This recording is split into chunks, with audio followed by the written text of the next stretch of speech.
حضرت حاجی وارث علی شاہ، ان کی ولادت 1232 ہجری بمطابق 1817 عیسوی کو دیوا شریف موجودہ ضلع بارہ بنکی اتر پردیش بھارت میں ہوئی۔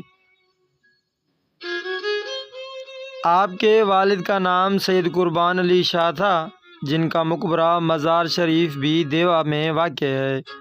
نہایت چھوٹی عمر میں حاجی حافظ سید وارث علی شاہ نے مذہبی زندگی اختیار کرنا شروع کر دی اور ان کی دین کی طرف رغبت بڑھتی گئی۔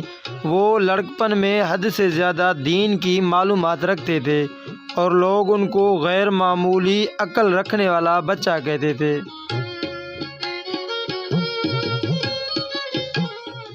وہ حج کے لیے کئی دفعہ مکہ گئے۔ اپنے پورب کے وسیع و عریض اسفار کے دوران میں انہوں نے اس وقت کی عثمانی سلطان اور برلن کے بسمارک سے ملاقات کی۔ انہوں نے انگلستان کا بھی سفر کیا اور ملکہ وکٹوریہ سے رسمی ملاقات بھی کی۔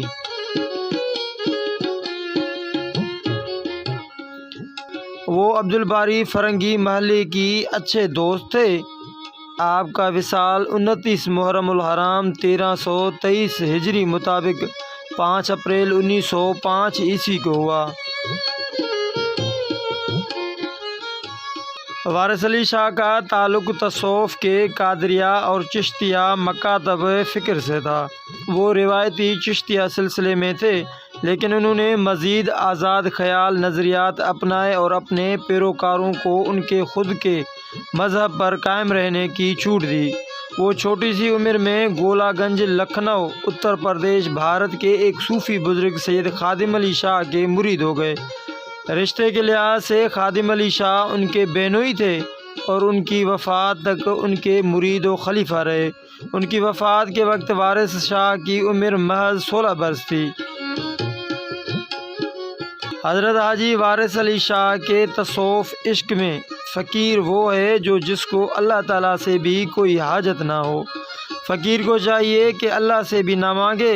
کیا وہ نہیں جانتا کہ جو شے رگ سے بھی زیادہ قریب ہے، محبوب کی دی ہوئی چیزوں سے گھبرانا محبت کے خلاف ہے۔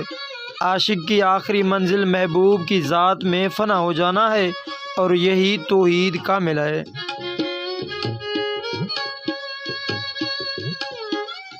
آپ اپنے احرام پوش فقراء کو احرام عطا کرتے ہوئے تاکید فرمایا کرتے تھے کہ یہ کفن ہے۔ جس طرح مردے کو اسباب دنیا سے کوئی تعلق نہیں، اسی طرح فقیر کو چاہیے کہ دنیا اور اسباب دنیا سے کوئی سروکار نہیں رکھتے۔